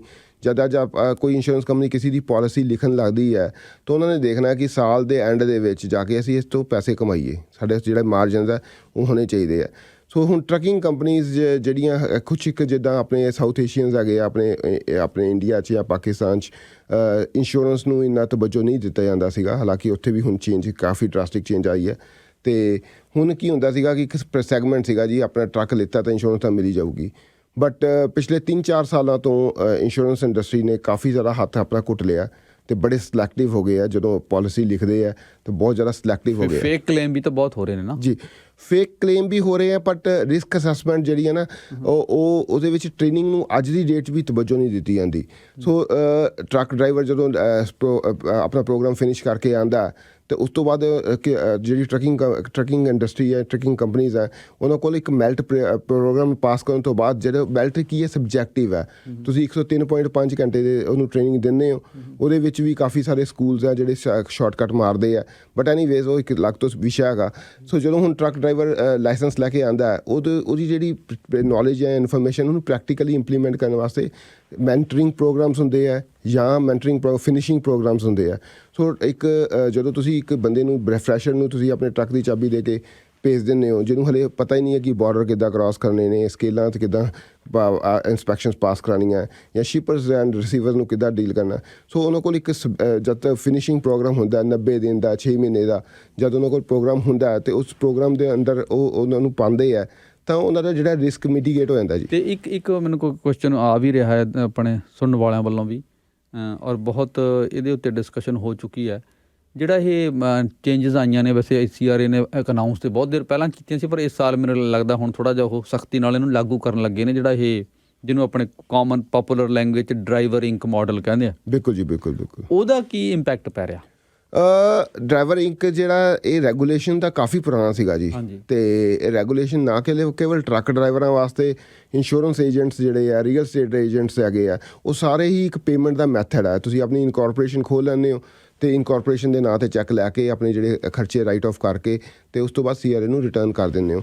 ਰੈਗੂਲੇਸ਼ਨ ਕਾਫੀ ਦੇਰ ਪਹਿਲਾਂ ਸੀਗਾ, ਬਟ ਟਰਾਂਸਪੋਰਟੇਸ਼ਨ ਦੇ ਵਿੱਚ ਕੁਛ ਇੱਕ ਲੌਬਿੰਗ ਗਰੁੱਪ ਹੈਗੇ ਆ, ਉਹਨਾਂ ਨੇ ਲੌਬੀਇਸਟ ਨੇ ਲੌਬੀ ਕੀਤਾ ਅਤੇ ਉਹਦੇ ਵਿੱਚ ਕਾਫੀ ਸਾਰੀਆਂ ਜਿਹੜੀਆਂ ਚੀਜ਼ਾਂ ਹੈਗੀਆਂ ਕੈਚਿਸ ਹੈਗੀਆਂ, ਬਟ ਇਹ ਪ੍ਰੀਟੀ ਨਿਊ ਹੈਗਾ। ਹਾਲੇ ਵੀ ਟਰਾਂਸਪੋਰਟੇਸ਼ਨ ਇੰਡਸਟਰੀ ਜਿਹੜੀ ਹੈਗੀ ਹੈ ਇਸ ਚੀਜ਼ ਨੂੰ ਸਮਝਣ ਦੀ ਕੋਸ਼ਿਸ਼ ਕਰ ਰਹੀ ਹੈ, ਕਿਉਂਕਿ ਜਿਹੜਾ ਇਹਦਾ ਨੈਟ ਬੈਨੀਫਿਟ ਹੈ ਉਹ ਟਰੱਕ ਡਰਾਈਵਰ ਨੂੰ ਮਿਲਦਾ, ਕਿਉਂਕਿ ਜਦੋਂ ਡਰਾਈਵਰ ਆਪਣੀ ਸਰਵਿਸਿਜ਼ ਦਿੰਦਾ ਕਿਸੇ ਟਰੱਕਿੰਗ ਕੰਪਨੀ ਨੂੰ ਅਤੇ ਇਨਕੋਰਪੋਰੇਸ਼ਨ 'ਤੇ ਪੈਸੇ ਲੈਂਦਾ, ਅਤੇ ਉਹਦੇ ਵਿੱਚ ਜਿਹੜਾ ਟਰਾਂਸਪੋਰਟਰ ਹੈਗਾ ਉਹਨੂੰ ਤਾਂ ਉਸ ਚੀਜ਼ ਦਾ ਕੋਈ ਨੁਕਸਾਨ ਨਹੀਂ ਹੈ, ਫਾਇਦਾ ਨਹੀਂ ਹੈ। ਤੁਸੀਂ ਚਾਹੇ ਆਪਣੇ SIN ਨੰਬਰ ਦੇ ਅਗੇਂਸਟ ਟੈਕਸ ਕਟਵਾ ਕੇ, ਉਹਨਾਂ ਨੂੰ ਵੀ ਫਾਇਦਾ ਅਤੇ ਕੰਪਨੀ ਨੂੰ ਵੀ ਹੁੰਦਾ ਹੈ ਨਾ, ਫਾਇਦਾ ਹੈ। ਬਹੁਤ ਸਾਰੀਆਂ ਜ਼ਿੰਮੇਵਾਰੀਆਂ ਤੋਂ ਬਚ ਰਹੇ ਨੇ ਉਹ। ਜ਼ਿੰਮੇਵਾਰੀਆਂ ਸਰ ਉੱਦਾਂ ਉਹਨਾਂ ਨੂੰ GST ਦੇਣਾ ਪੈਂਦਾ ਜੀ, ਜਦੋਂ ਉੱਦਾਂ ਉਹਨਾਂ ਨੂੰ GST ਪੇ ਕਰਨਾ ਪੈਂਦਾ। ਇੱਦਾਂ ਜਿਹੜੀ ਹੈ EICPP ਅਤੇ ਜਿਹੜੇ ਆਪਣੇ ਕੰਟਰੀਬਿਊਸ਼ਨ 9 ਜਾਂ 9.5%, ਮੈਂ ਪ੍ਰੋਫੈਸ਼ਨਲ ਅਕਾਊਂਟੈਂਟ ਨਹੀਂ, ਮੇਰਾ ਅੰਦਾਜ਼ਾ ਹੈਗਾ 9 ਜਾਂ 9.5% ਦੇ ਕਰੀਬ ਦੇਣਾ ਪੈਂਦਾ ਹੈਗਾ। ਸੋ ਉਹ ਟਰੱਕਿੰਗ ਜਿੰਨੇ ਕੁ ਮੈਂ ਟਰੱਕਿੰਗ ਇੰਡਸਟਰੀ ਨੂੰ ਜਾਣਦਾ, ਜਿੰਨਾ ਸਾਡੇ ਇੱਕ ਕਲਾਇੰਟ ਹੈ ਐਲਬਰਟਾ 'ਚ ਵੀ ਹੈ, ਇੱਥੇ ਵੀ ਹੈਗੇ ਆ, ਵੈਂਕੂਵਰ 'ਚ ਵੀ ਹੈਗੇ ਆ, ਅਤੇ ਉਹਦੇ ਹਿਸਾਬ ਨਾਲ ਕੋਈ ਵੀ ਜਿਹੜਾ ਟਰਾਂਸਪੋਰਟੇਸ਼ਨ ਕੰਪਨੀ ਵਾਲਾ ਹੈਗਾ ਉਹ ਫਲੈਕਸੀਬਲ ਹੁੰਦਾ। ਉਹ ਕਹਿੰਦਾ ਕਿ ਤੁਸੀਂ ਚਾਹੇ ਪੇਰੋਲ 'ਤੇ ਲੈ ਲਓ ਅਤੇ ਚਾਹੇ ਉੱਦਾਂ ਲੈ ਲਓ, ਮਤਲਬ ਉਹਨਾਂ ਨੂੰ ਕੋਈ ਇੰਨੀ ਜ਼ਿਆਦਾ ਦਿੱਕਤ ਨਹੀਂ ਹੁੰਦੀ। ਅਤੇ ਇਹ ਸਿਰਫ ਹਮੇਸ਼ਾ ਡਰਾਈਵਰ ਦੀ ਜਿਹੜੀ ਹੁੰਦੀ ਹੈ ਚੁਆਇਸ ਹੁੰਦੀ ਹੈ ਕਿ ਉਹ ਪੇਰੋਲ 'ਤੇ ਲੈਣਾ ਚਾਹੁੰਦਾ ਹੈ। ਜਿੱਥੇ ਹੁਣ ਬਾਕੀ ਸਾਰਾ ਕੁਛ ਚੱਲ ਰਿਹਾ, ਓਵਰਆਲ ਇਕਨੋਮਿਕ ਸਿਨੈਰੀਓ ਚੱਲ ਰਿਹਾ, ਉਹਦੇ 'ਚ ਇਹ ਵੀ ਚੇਂਜਸ ਨੇ ਜਿਨ੍ਹਾਂ ਨੇ ਇੰਪੈਕਟ ਕਰਨਾ ਇੰਡਸਟਰੀ ਨੂੰ। ਸੋ ਮਤਲਬ ਕਈ ਪਾਸੇ ਤੋਂ ਇੰਡਸਟਰੀ ਟਾਈਟ ਹੋ ਰਹੀ ਹੈ। ਹਾਂਜੀ, ਕਮਿੰਗ ਟਾਈਮਸ ਦੇ ਵਿੱਚ ਇੱਕ ਵੱਡਾ ਵਿਸ਼ਾ ਬਣਨ ਵਾਲਾ ਹੈ। ਇਹਦਾ ਵੀ ਡਾਇਰੈਕਟ ਇੰਪੈਕਟ ਜਿਹੜਾ ਹੈਗਾ ਇੱਕ ਡਰਾਈਵਰ ਕੋਲ ਹੀ ਜਾਏਗਾ, ਕਿਉਂਕਿ ਇਸ 'ਚ ਪੇ ਕਰੈਕਸ਼ਨ ਬਹੁਤ ਜ਼ਿਆਦਾ ਹੋਏਗੀ। ਕਿਉਂਕਿ ਜਦੋਂ ਹੁਣ ਜਿਹੜੀ ਯੂਨਿਟ ਆਫ ਮੈਜਰਮੈਂਟ ਜਿੱਦਾਂ ਮੈਂ ਪਹਿਲੇ ਦੱਸਿਆ ਸੀਗਾ ਪਰ ਮਾਈਲ ਹੈ, ਠੀਕ ਹੈ ਨਾ, ਅਤੇ ਉਹਦੇ ਵਿੱਚ ਜਦੋਂ ਤੁਸੀਂ ਪਰ ਮਾਈਲ ਦਿੰਦੇ ਹੋ ਅਤੇ 60 ਆਵਰਸ ਦੀ ਕੈਪ ਹੈਗੀ ਹੈ, ਤਾਂ ਡਾਇਰੈਕਟਲੀ ਇੰਪੈਕਟ ਕਰੇਗਾ ਡਰਾਈਵਰ ਦੀ ਵੇਜਿਸ ਨੂੰ, ਡਰਾਈਵਰ ਦੀ ਸੈਲਰੀ ਨੂੰ। ਅਤੇ ਜਿੱਦਾਂ ਮਹਿੰਗਾਈ ਵੱਧ ਰਹੀ ਹੈ ਉੱਧਰੋਂ ਦੀ ਡਰਾਈਵਰ ਦੀ ਵੇਜ ਘਟੇਗੀ, ਸੋ ਕਾਫੀ ਸਾਰਾ ਜਿਹੜਾ ਹੈਗਾ ਉਹ ਡਿਫਰੈਂਸ ਪੈਦਾ ਹੋ ਜਾਏਗਾ ਉਸ ਚੀਜ਼ 'ਚ। ਅਤੇ ਕੁਛ ਕਮੈਂਟ ਵੀ ਨੇ, ਜਿਵੇਂ ਗੁਰਿੰਦਰ ਕਹਿ ਰਹੇ ਨੇ ਕਿ 5 ਲੱਖ ਨਵੇਂ ਇਮੀਗ੍ਰੈਂਟ ਆਉਣਗੇ, ਉਹਨਾਂ ਨੇ ਵੀ ਵੱਡੇ ਹਿੱਸੇ ਨਾਲ ਟਰੱਕਿੰਗ 'ਚ ਹੀ ਜਾਣਾ। ਜੀ ਜੀ ਜੀ ਜੀ। ਸੰਦੀਪ ਸੰਘਾ ਨੇ ਵੀ ਕਮੈਂਟ ਕੀਤੇ ਨੇ। ਪੀ ਔਲਖ ਇਹ ਕਹਿੰਦੇ ਨੇ ਡਰਾਈਵਰ ਦੀ ਕੋਈ ਕਮੀ ਨਹੀਂ ਹੈ, ਪਰ ਐਕਸਪੀਰੀਅੰਸ ਡਰਾਈਵਰ ਦੀ ਬਹੁਤ ਕਮੀ ਹੈ। ਇਸ ਪਾਸੇ ਆਉਂਦੇ ਕਿਉਂਕਿ ਤੁਹਾਡਾ ਕੰਪਲਾਇੰਸ ਦਾ ਵੀ ਕੰਮ ਹੈ ਜੀ ਜੀ, ਅਤੇ ਉਹਦੇ ਬਾਰੇ ਆਪਾਂ ਗੱਲਬਾਤ ਕਰਦੇ। ਮੇਰੇ ਖਿਆਲ ਹੈ ਇਹ ਵੀ ਇੱਕ ਇਸ਼ੂ ਹੈਗਾ, ਇਹ ਵੀ ਬੜੀ ਦੇਰ ਤੋਂ ਡਿਸਕਸ ਹੋ ਰਿਹਾ ਕਿ ਜੀ ਜਿਹੜੇ ਇਸ ਵੇਲੇ ਡਰਾਈਵਰ ਆ ਰਹੇ ਨੇ ਮਾਰਕੀਟ 'ਚ, ਜੀ ਜੀ ਜੀ, ਉਹ ਕੋਈ ਬਹੁਤ ਅੱਛੇ ਡਰਾਈਵਰ ਨਹੀਂ ਹੈ। ਬਿਲਕੁਲ ਜੀ ਬਿਲਕੁਲ। ਅਤੇ ਫਿਰ ਜਿਹੜੇ ਸੇਫਟੀ ਦੇ ਇਸ਼ੂਜ਼ ਨੇ ਉਹਨਾਂ 'ਤੇ ਵੀ ਬੜੀ ਅਣਗਹਿਲੀ ਹੋ ਰਹੀ ਹੈ। ਜੀ ਜੀ ਜੀ, ਉਸੇ ਕਰਕੇ ਜਿਹੜੇ ਐਕਸੀਡੈਂਟਸ ਵੀ ਕਿੰਨੇ ਹੋ ਰਹੇ ਆ। ਬਿਲਕੁਲ ਜੀ ਬਿਲਕੁਲ ਬਿਲਕੁਲ। ਅਤੇ ਤੁਸੀਂ ਖੁਦ ਜੀ ਇਸ ਸੈਕਟਰ 'ਚੋਂ ਜੀ, ਅਤੇ ਇਹ ਕੀ ਪ੍ਰੋਬਲਮ ਹੈ? ਕਿਉਂਕਿ ਜਿਹੜੇ ਸਕੂਲ ਨੇ, ਕਹਿੰਦੇ ਸਕੂਲ ਵੀ ਕੋਈ ਬਹੁਤਾ ਆਪਣਾ ਸਾਰੇ ਸਕੂਲ ਸਹੀ ਕੰਮ ਨਹੀਂ ਕਰ ਰਹੇ। ਬਿਲਕੁਲ ਠੀਕ। ਇਸ ਦੇ ਵਿੱਚ ਕੀ ਹੈ ਜੀ, ਮੇਰੇ ਖਿਆਲ ਨਾਲ ਜਿਹੜੀ ਆਪਣਾ ਪੋਲੀਟੀਕਲੀ ਜਾਂ ਆਪਣਾ ਬਿਊਰੋਕਰੈਟਿਕਲੀ ਅਤੇ ਜਿਹੜੇ ਕੰਜ਼ਿਊਮਰ ਆ, ਤਿੰਨੋਂ ਦੇ ਪ੍ਰਤੀ ਥੋੜ੍ਹੀ ਜਿਹੜੀ ਹੈਗੀ ਆ ਕਮੀ ਪੇਸ਼ੀ ਆ। ਜਿੱਦਾਂ ਹੁਣ ਪੋਲੀਟੀਕਲੀ ਤੁਸੀਂ ਰੈਗੂਲੇਸ਼ਨ ਬਣਾ ਦਿੰਦੇ ਹੋ, ਠੀਕ ਹੈ ਜੀ, ਅਤੇ ਉਹਨੂੰ ਬਿਊਰੋਕਰੈਟਸ ਇੰਪਲੀਮੈਂਟ ਕਰਦੇ। ਜਦੋਂ ਉਹ ਤੁਸੀਂ ਕਰਦੇ ਹੋ ਤਾਂ ਅਵੇਅਰਨੈਸ ਨਹੀਂ ਹੈਗੀ, ਅਵੇਅਰਨੈਸ ਨਹੀਂ ਦੇਣੀ ਚਾਹੀਦੀ। ਹੁਣ 1 ਜਨਵਰੀ ਨੂੰ ਇਹਨਾਂ ਨੇ ਇਲੈਕਟ੍ਰੋਨਿਕ ਲੌਗਿੰਗ ਡਿਵਾਈਸਿਸ ਇੰਪਲੀਮੈਂਟ ਕੀਤਾ। ਹਾਲਾਂਕਿ ਜੂਨ ਦੇ ਵਿੱਚ ਲਾਸਟ ਈਅਰ ਦੇ ਵਿੱਚ ਰੈਗੂਲੇਸ਼ਨ ਫਾਈਨਲ ਹੋ ਗਿਆ ਸੀ ਅਤੇ ਆਪਣਾ ਜਿਹੜਾ ਹੈਗਾ ਸੌਫਟ ਪੀਰੀਅਡ ਜਿਹੜਾ ਲਾਂਚ ਪੀਰੀਅਡ ਸੀਗਾ ਚੱਲ ਪਿਆ ਸੀਗਾ। ਸੋ ਉਹਦੇ ਵਿੱਚ ਅਵੇਅਰਨੈਸ ਨਹੀਂ ਦਿੰਦੇ। ਹੁਣ ਮੈਲਟ ਪ੍ਰੋਗਰਾਮ ਆਇਆ ਸੀਗਾ ਜੀ, ਤਕਰੀਬਨ 2016 ਜਾਂ 17 ਦੇ ਵਿੱਚ ਮੈਲਟ ਪ੍ਰੋਗਰਾਮ ਆਇਆ ਸੀਗਾ, ਜਦੋਂ ਹੰਬੋਲਟ ਬ੍ਰੋਂਕੋ ਦਾ ਆਪਣੇ ਕਾਫੀ ਆਪਣਾ ਹਾਦਸਾ ਹੋਇਆ ਸੀਗਾ। ਉਸ ਤੋਂ ਬਾਅਦ ਇਹ ਪ੍ਰੋਗਰਾਮ ਨੂੰ ਬਣਾਇਆ ਗਿਆ। ਉਹਦੇ ਅਧੀਨ 103.5 ਘੰਟੇ ਤੁਸੀਂ ਨੇ minimum entry level training programmes government ਨੇ ਲਾਂਚ ਕੀਤਾ, ਅਤੇ ਉਹ ਲਾਂਚ ਤਾਂ ਕਰਤਾ ਪਰ ਅਵੇਅਰਨੈਸ ਨਹੀਂ ਹੈ। ਹੁਣ ਅੱਜ ਦੀ ਡੇਟ 'ਚ ਵੀ ਸਾਡਾ ਸਕੂਲ ਹੈਗਾ, ਅਤੇ ਉਸ ਸਕੂਲ ਦੇ ਵਿੱਚ ਜਦੋਂ ਸਟੂਡੈਂਟ ਆਉਂਦਾ ਉਹਦੇ 2 ਕੁਐਸਚਨ ਹੁੰਦੇ ਜੀ, ਆਉਂਦੇ ਸਾਰ 2 ਕੁਐਸਚਨ ਹੁੰਦੇ ਆ, ਕਿੰਨੇ ਪੈਸੇ ਲਓਗੇ ਅਤੇ ਜਲਦੀ ਤੋਂ ਜਲਦੀ ਕਦੋਂ ਮੇਰਾ ਲਾਇਸੈਂਸ ਮੈਨੂੰ ਮਿਲੇਗਾ। ਤੁਸੀਂ ਬਿਲੀਵ ਨਹੀਂ ਕਰੋਗੇ, 103.5 ਘੰਟੇ ਹੈਗੇ ਆ, ਜਦੋਂ 70-80 ਘੰਟੇ ਹੋ ਜਾਂਦੇ ਆਪਣਾ ਜਿਹੜੇ ਸਟੂਡੈਂਟ ਦੇ 70 ਘੰਟੇ 80 ਘੰਟੇ ਨੇ, ਭਾਜੀ ਸਾਡਾ ਟੈਸਟ ਕਰਵਾ ਦਿਓ ਅਸੀਂ ਰੈਡੀ ਹਾਂ, ਭਾਈ ਸਾਡਾ ਟੈਸਟ ਕਰਵਾ ਦਿਓ ਅਸੀਂ ਰੈਡੀ ਹਾਂ। ਨਹੀਂ, ਉਹ ਉਸੀ ਚੀਜ਼ ਦਾ ਫਾਇਦਾ ਕੁਛ ਇੱਕ ਸਕੂਲਸ ਹੈਗੇ ਆ ਉਹ ਚੱਕਦੇ ਨੇ। ਜੇ ਤੁਸੀਂ ਪਲੀਜ਼ ਤੁਸੀਂ ਆਪਣੀ ਇਹ ਕੋਈ ਟੈਂਜੀਬਲ ਪ੍ਰੋਡਕਟ ਨਹੀਂ ਹੈ, ਟ੍ਰੇਨਿੰਗ ਹੈਗੀ ਹੈ। ਜਦ ਸਰਕਾਰ ਨੇ 103.5 ਘੰਟੇ ਨਿਰਧਾਰਿਤ ਕੀਤੇ ਹੈ, ਤੁਸੀਂ ਇੱਕ ਨਵੀਂ ਫੀਲਡ 'ਚ ਜਾ ਰਹੇ ਹੋ। ਉਹ 53 ਫੁੱਟ ਦਾ ਟ੍ਰੇਲਰ ਸਾਡੇ ਪਿੱਛੇ ਹੈ, 72 ਫੁੱਟ ਲੰਬਾ ਟਰੈਕਟਰ ਟ੍ਰੇਲਰ 100 ਦੀ ਸਪੀਡ 'ਤੇ ਜਾ ਰਿਹਾ, ਅਤੇ ਉਹਦੇ ਵਿੱਚ ਇੱਕ ਹਿਊਮਨ ਬ੍ਰੇਨ ਬੈਠਾ ਹੋਇਆ। ਉਹ ਟ੍ਰੇਨਿੰਗ ਸਕਿੱਲਸ ਜਿਹੜੇ ਆ ਪੂਰੀ ਯੂਟੀਲਾਈਜ਼ ਕਰੋ, ਆਪਣਾ ਟਾਈਮ ਕਰੋ, ਡਿਮਾਂਡ ਕਰੋ ਸਕੂਲ ਤੋਂ ਕਿ ਜੀ ਆਪਣਾ 103.5 ਘੰਟੇ ਮੈਨੂੰ ਚਾਹੀਦੇ ਨੇ। ਰੇਟ ਦੀ ਬਜਾਏ ਤੁਸੀਂ ਆਪਣਾ ਟਾਈਮ ਡਿਮਾਂਡ ਕਰੋ, ਕਿਉਂਕਿ ਉਹ ਫਸਟ ਹੈਂਡ ਐਕਸਪੀਰੀਅੰਸ ਹੈ। ਤੁਸੀਂ ਜਿਹਨਾਂ ਸਕੂਲ ਤੋਂ ਜਿਹੜੀ ਤੁਸੀਂ ਆਪਣਾ ਇਨਫੋਰਮੇਸ਼ਨ ਲੈ ਸਕਦੇ ਹੋ, ਉਹ ਬਾਅਦ 'ਚੋਂ ਤੁਸੀਂ ਜਦੋਂ ਇਨਕੰਪਲੀਟ ਟ੍ਰੇਨਿੰਗ ਕਰਕੇ। ਪਰ ਇਹ ਤਾਂ ਚੀਜ਼ ਆਪਣਾ ਰਾਜ ਹੀ ਠੀਕ ਹੁੰਦੀ ਨਜ਼ਰ ਨਹੀਂ ਆ ਰਹੀ, ਕਿਉਂਕਿ ਜਿਹੜਾ ਹੁਣ ਆਪਾਂ ਟਾਈਮ ਦੇਖ ਰਹੇ ਹਾਂ, ਇਹਦੇ 'ਚ ਓਵਰਆਲ ਸਿਨੈਰੀਓ ਦੇ 'ਚ ਤੁਹਾਨੂੰ ਲੱਗਦਾ ਕਿ ਇਹ ਨੂੰ ਠੀਕ ਹੋਣ ਵਾਲੇ ਪਾਸੇ ਜਾ ਰਹੇ ਹਾਂ? ਜਿੱਦਾਂ ਆਪਾਂ ਸਾਰੀਆਂ ਗੱਲਾਂ ਬਾਕੀ ਕੀਤੀਆਂ ਨੇ ਜੀ ਜੀ ਜੀ ਜੀ, ਉਹਦੇ 'ਚ ਇਸ ਪਾਸੇ ਧਿਆਨ ਦੇਣ ਦੀ ਹੁਣ ਗੁੰਜਾਇਸ਼ ਹੋਏਗੀ ਕਿਸੇ ਕੋਲ? ਬਿਲਕੁਲ ਜੀ ਬਿਲਕੁਲ। ਇਹ ਮਤਲਬ ਹੌਲੀ ਹੌਲੀ ਕਰੈਕਸ਼ਨ ਹੋਏਗੀ ਇਸ ਚੀਜ਼ ਦੀ, ਇੱਦਾਂ ਨਹੀਂ ਹੈ ਕਿ ਕਰੈਕਸ਼ਨ ਨਹੀਂ ਹੋਏਗੀ, ਕਿਉਂਕਿ ਜਦੋਂ ਹੁਣ ਜਿੱਦਾਂ ਅਵੇਅਰਨੈਸ ਵਧੀ ਜਾਏਗੀ ਲੋਕਾਂ ਦੇ ਵਿੱਚ। ਈਵਨ ਟਰਾਂਸਪੋਰਟੇਸ਼ਨ ਕੰਪਨੀਜ਼ 'ਚ ਜੀ, ਜਦੋਂ ਅਸੀਂ 2006 'ਚ ਆਪਾਂ ਜਦੋਂ ਕੰਮ ਸ਼ੁਰੂ ਕੀਤਾ ਸੀਗਾ ਸੇਫਟੀ ਐਂਡ ਕੰਪਲਾਇੰਸ ਦਾ, ਉਦੋਂ ਜੇ ਕਿਸੇ ਨੂੰ ਕਹਿ ਦਈਏ ਨਾ ਜੀ US 'ਚ drug and alcohol testing mandatory ਆ, ਉਹ ਤੁਹਾਡੇ ਕੋਲ ਪ੍ਰੋਗਰਾਮ ਹੋਣਾ ਚਾਹੀਦਾ। 2006 'ਚ ਜਦੋਂ ਅਸੀਂ ਡਰੱਗ ਟੈਸਟ ਦਾ ਕਿਸੇ ਨੂੰ ਕਹਿੰਦੇ ਸੀਗੇ, ਡਰਾਈਵਰ ਨੂੰ ਜਾਂ ਟਰੱਕਿੰਗ ਕੰਪਨੀ ਨੂੰ, ਉਹ ਕਹਿੰਦੇ ਨਹੀਂ ਜੀ ਕੋਈ ਲੋੜ ਨਹੀਂ ਹੈ ਜੀ, ਕਾਹਨੂੰ $75 ਖਰਚੀਏ। ਪਰ ਅੱਜ ਜਿਹੜਾ ਹੈਗਾ ਸਿਨੈਰੀਓ ਡਿਫਰੈਂਟ ਹੋ ਗਿਆ। ਅੱਜ ਡਰਾਈਵਰ ਵੀ ਅਤੇ ਟਰਾਂਸਪੋਰਟੇਸ਼ਨ ਕੰਪਨੀ ਵੀ ਆਟੋਮੈਟਿਕਲੀ ਹਾਇਰ ਕਰਨ ਤੋਂ ਪਹਿਲੇ ਉਹਨੂੰ ਆਪਣਾ ਡਰੱਗ ਐਂਡ ਐਲਕੋਹਲ ਟੈਸਟਿੰਗ ਕਰਵਾਉਣ ਵਾਸਤੇ ਭੇਜਦੇ ਨੇ। ਸੋ ਟਾਈਮ ਲੱਗੂਗਾ, ਹੌਲੀ ਹੌਲੀ ਆਪਣਾ ਇਸ ਚੀਜ਼ ਦੀ ਕਰੈਕਸ਼ਨ ਆਏਗੀ। ਬਟ ਜਿਹੜਾ ਤੁਸੀਂ ਨੇ ਗੱਲ ਕੀਤੀ ਕਿ ਐਕਸੀਡੈਂਟਸ ਦੇ ਵਿੱਚ ਜਿਹੜਾ ਹੈਗੇ ਆ, ਹਿਊਮਨ ਫੈਕਟਰ ਬਹੁਤ ਵੱਡਾ ਫੈਕਟਰ ਹੈਗਾ। ਔਰ ਪ੍ਰੋਪਰ ਟ੍ਰੇਨਿੰਗਸ ਦੇਣੀਆਂ ਚਾਹੀਦੀਆਂ ਹੈਗੀਆਂ। ਜੇ ਸਰਕਾਰ ਨੇ ਕਿਹਾ ਹੋਇਆ ਕਿ ਇੰਨੇ ਘੰਟੇ ਦੇਣੇ ਆ ਤਾਂ ਇੰਨੇ ਦੇਣੇ ਹੋਣੇ ਚਾਹੀਦੇ। ਸਟੂਡੈਂਟ ਨੂੰ ਡਿਮਾਂਡ ਕਰਨਾ ਚਾਹੀਦਾ ਕਿ ਹਾਂ ਪਹਿਲੇ ਆਪਣਾ ਹੋਮਵਰਕ ਕਰਕੇ ਜਾਏ।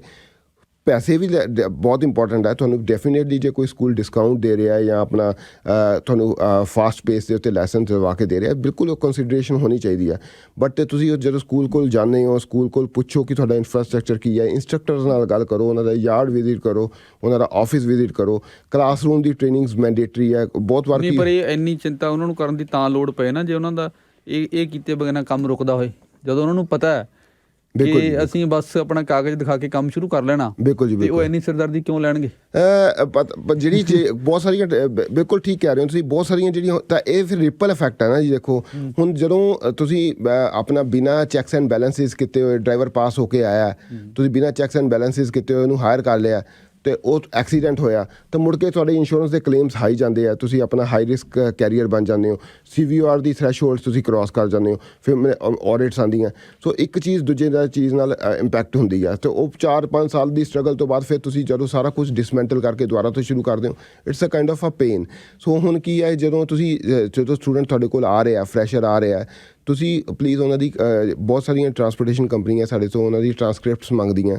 ਪਲੀਜ਼ ਇਹਨਾਂ ਦੀ ਟਰਾਂਸਕ੍ਰਿਪਟ ਦਿਖਾਓ ਕਿ ਕੀ ਇਹਨਾਂ ਨੇ ਪਾਸ ਕੀਤਾ, ਕਿੰਨੇ ਇਹਨਾਂ ਦੇ ਸਕੋਰਸ ਆਏ ਆ। ਠੀਕ ਹੈ, ਮੈਲਟ ਦਾ ਤੁਹਾਡੇ ਕੋਲ ਲਾਇਸੈਂਸ ਮਿਲ ਗਿਆ, ਤੁਸੀਂ ਨੇ 1 ਘੰਟੇ ਦਾ 1.25 ਘੰਟੇ ਦਾ ਜਿਹੜਾ ਰੋਡ ਟੈਸਟ ਆ ਪਾਸ ਕਰ ਲਿਆ, ਤੁਸੀਂ ਕੁਆਲੀਫਾਈ ਹੋ ਗਏ ਹੋ। ਪਰ ਉਹਦੇ ਪਿੱਛੇ ਉਹਦੀ ਜਿਹੜੀ ਸਟੂਡੈਂਟਸ ਦੀ ਮੈਲਟ ਦੇ ਅੰਡਰ ਜਿਹੜੀ ਟਰਾਂਸਕ੍ਰਿਪਟ ਹੈ, ਤੁਸੀਂ ਡਿਮਾਂਡ ਕਰ ਸਕਦੇ ਹੋ ਸਕੂਲ ਤੋਂ, ਸਟੂਡੈਂਟ ਤੋਂ, ਕਿ ਸਾਨੂੰ ਟਰਾਂਸਕ੍ਰਿਪਟਸ ਦਿਖਾਓ। ਉਹਦੇ ਵਿੱਚ ਵੈਲੂਏਸ਼ਨ ਕਰ ਸਕਦੇ ਹੋ। ਅਤੇ ਉਸ ਤੋਂ ਬਾਅਦ ਜਿਹੜਾ ਤੁਹਾਡਾ ਫਿਨਿਸ਼ਿੰਗ ਪ੍ਰੋਗਰਾਮ ਹੈ, ਹਰ ਇੱਕ ਟਰਾਂਸਪੋਰਟੇਸ਼ਨ ਕੰਪਨੀ ਕੋਲ ਇੱਕ ਫਿਨਿਸ਼ਿੰਗ ਪ੍ਰੋਗਰਾਮ ਜਾਂ ਮੈਲਟ ਪ੍ਰੋਗਰਾਮ ਹੋਣਾ ਬਹੁਤ ਜ਼ਰੂਰੀ ਹੈਗਾ। ਉਹ ਪ੍ਰੋਗਰਾਮ ਕਾਫੀ ਸਾਰੀਆਂ ਚੀਜ਼ਾਂ ਜਿਹੜੀਆਂ ਹੈਗੀਆਂ ਤੁਹਾਡੇ ਕਾਫੀ ਸਾਰੇ ਆਉਣ ਵਾਲੇ ਜਿਹੜੇ। ਅੱਛਾ, ਇੱਕ ਬੜਾ ਕਾਮਨ ਕੁਐਸਚਨ ਹੈ ਜਿਹੜਾ ਵੀ ਮੈਂ ਦੇਖ ਰਿਹਾ ਕਈ ਪਾਸਿਓਂ ਆ ਰਿਹਾ ਕਿ ਇਹਨਾਂ ਦਿਨਾਂ 'ਚ ਖਰਚੇ ਬੜੇ ਵੱਧ ਗਏ ਆ, ਮੌਰਗੇਜ ਪੇਮੈਂਟਾਂ ਵੱਧ ਗਈਆਂ, ਇਨਫਲੇਸ਼ਨ ਵੱਧ ਗਈ, ਪਰ ਟਰੱਕਰਸ ਦੀਆਂ ਵੇਜਸ ਨਹੀਂ ਵਧੀਆਂ ਜੀ। ਅਤੇ ਹੁਣ ਜਿਸ ਤਰ੍ਹਾਂ ਦੇ ਹਾਲਾਤ ਹੈ ਉਹਦੇ 'ਚ ਕੋਈ ਵਧਣ ਦੀ ਉਮੀਦ ਲੱਗ ਰਹੀ ਹੈ? ਮੇਰੇ ਖਿਆਲ ਨਾਲ ਕਰੈਕਸ਼ਨ ਵਧਣ ਦੀ ਬਜਾਏ ਕਰੈਕਸ਼ਨ ਜ਼ਰੂਰ ਹੋਏਗੀ, ਕਿਉਂਕਿ ਕਾਫੀ ਸਾਰੀਆਂ ਜਿੱਦਾਂ ਚੀਜ਼ਾਂ ਨਾ ਇਕੱਠੀਆਂ ਹੋਈਆਂ। ਇਲੈਕਟ੍ਰੋਨਿਕ ਲੌਗਿੰਗ ਡਿਵਾਈਸ, ਉੱਧਰੋਂ ਡਰਾਈਵਰ ਇੰਕ ਆ ਗਈ ਜੀ, ਅਤੇ ਆਪਣਾ ਇਹ ਸਾਰੀਆਂ ਚੀਜ਼ਾਂ ਇਕੱਠੇ ਹੋ ਕੇ ਕਰੈਕਸ਼ਨ ਜ਼ਰੂਰ ਹੋਏਗੀ ਆਉਣ ਵਾਲੇ ਟਾਈਮ ਦੇ ਵਿੱਚ, ਔਰ ਵੈਰੀ ਸੂਨ ਹੋਏਗੀ। ਅਤੇ ਬਟ ਇਹਦਾ ਸਮਝਣ ਵਾਲੀ ਗੱਲ ਇਹ ਹੈ ਜੀ ਕਿ ਕਿਉਂਕਿ ਜਿਹੜੇ ਟਰੱਕਿੰਗ ਹੈ, ਹੁਣ ਇੱਕ ਟਰਾਂਸਪੋਰਟੇਸ਼ਨ ਕੰਪਨੀ ਇੱਕ ਐਕਸਲੋਡ ਦਾ $500 ਚਾਰਜ ਕਰ ਰਹੀ ਹੈ ਜੀ, ਅਤੇ ਹੁਣ ਉਹ ਜਦੋਂ ਡਰਾਈਵਰ ਦੀ ਸੈਲਰੀ ਵਧੇਗੀ, ਇਨਕਮ ਵਧੇਗੀ, ਤਾਂ ਡੈਫੀਨੇਟਲੀ ਉਹਦਾ ਇੰਪੈਕਟ ਉਹਨੇ ਆਪਣੇ ਕਸਟਮਰ ਨੂੰ ਦੇਣਾ। ਤਾਂ end of the day consumer ਦੇ ਉੱਤੇ ਹੋਰ ਪ੍ਰੈਸ਼ਰ ਬਣੇਗਾ ਇਸ ਚੀਜ਼ ਦਾ, ਕਿਉਂਕਿ ਜਦੋਂ ਸ਼ੈਲਫ ਦੇ ਉੱਤੇ ਫੂਡ ਪਹੁੰਚੇਗਾ ਜਾਂ ਤੁਹਾਡਾ ਕੱਪੜਾ ਪਹੁੰਚੇਗਾ, ਉਹ ਸਾਰੀ ਕੋਸਟ ਜਿਹੜਾ ਐਲੀਮੈਂਟ ਹੈਗਾ ਪ੍ਰਾਈਸ ਦਾ, ਉਸ 'ਤੇ ਐਡ ਹੋਣਾ। ਅਤੇ ਜਦੋਂ ਕੰਜ਼ਿਊਮਰ ਨੇ ਉਹ ਬਾਏ ਕਰਨਾ, ਕੰਜ਼ਿਊਮਰ ਨੇ ਹੀ ਦੇਣੀ ਹੈ ਜੀ ਉਹ ਪ੍ਰਾਈਸ ਦਾ। ਕੰਜ਼ਿਊਮਰ ਨੇ ਜੇ ਨਹੀਂ ਦਿੰਦੇ ਫਿਰ ਡਰਾਈਵਰਾਂ ਦੀ ਸੈਲਰੀ ਨਹੀਂ ਵੱਧਦੀ। ਬਿਲਕੁਲ ਜੀ, ਬਿਲਕੁਲ। ਬੜੀ ਟਾਈਟ ਸਿਚੁਏਸ਼ਨ ਲੱਗ ਰਹੀ ਹੈ। ਹਾਂਜੀ। ਕਿਉਂਕਿ ਜਦੋਂ ਡਰਾਈਵਰ ਇੰਕ ਵਗੈਰਾ ਦਾ ਜਿਹੜਾ ਕਾਫੀ ਸਾਰਾ ਇਸ਼ੂ ਚੱਲ ਰਿਹਾ, ਉਹਦੇ ਵਿੱਚ 60 ਆਵਰਸ ਦੀ ਕੈਪ ਹੈਗੀ ਹੈ। 60 ਆਵਰਸ ਤੋਂ ਬਾਅਦ ਤੁਹਾਨੂੰ ਓਵਰ ਟਾਈਮ ਦੇਣਾ ਪੈਂਦਾ, ਅਤੇ ਉਹ ਸਾਰੀਆਂ ਚੀਜ਼ਾਂ ਜਿਹੜੀਆਂ ਹੈਗੀਆਂ ਇਕੱਠੀਆਂ ਮਿਲ ਕੇ ਇੰਪੈਕਟ ਕਰਨਗੀਆਂ ਜੀ। ਔਰ ਦੇਖੋ, ਵੈਸੇ ਰਾਜ ਜੀ ਤੁਸੀਂ ਆਪ ਇਸ ਸੈਕਟਰ ਨੂੰ ਬੜਾ ਨੇੜੇ ਤੋਂ ਦੇਖਦੇ ਹੋ। ਆਪਾਂ ਮੰਨਦੇ ਹਾਂ ਕਿ ਟਰੱਕਰਸ ਦੀ ਬਹੁਤ ਇਨਕਮ ਹੈ ਜੀ, ਪਰ ਜੇ ਉਹਨਾਂ ਦੀ ਆਵਰਲੀ ਵੇਜ ਕੱਢੀ ਜਾਏ ਜੀ ਉਹ ਤੇ ਉਸ ਹਿਸਾਬ ਨਾਲ ਜ਼ਿਆਦਾ ਨਹੀਂ ਬਣਦੀ। ਉਹਨਾਂ ਦਾ ਜਿਹੜਾ ਡਾਊਨ ਟਾਈਮ ਹੈ, ਜਾਂ ਆਪਣਾ ਜਿਹੜਾ ਹੈਗਾ ਆਪਣਾ 11 ਘੰਟੇ ਦੀ ਡਰਾਈਵ ਤੋਂ ਬਾਅਦ ਜਿਹੜੀ 10 ਘੰਟੇ ਦੀ ਸਲੀਪ ਅਵੇ ਫਰੋਮ ਦਾ ਫੈਮਿਲੀ ਲੈਣੀ ਹੈ, ਜਾਂ ਲੋਡ ਚੱਕਣ ਗਏ ਹੈ, ਉੱਥੇ ਜਿਹੜਾ ਟਾਈਮ ਖਰਾਬ ਹੋ ਗਿਆ, ਐਕਸੀਡੈਂਟ ਹੋ ਗਿਆ ਹਾਈਵੇ ਦੇ ਉੱਤੇ।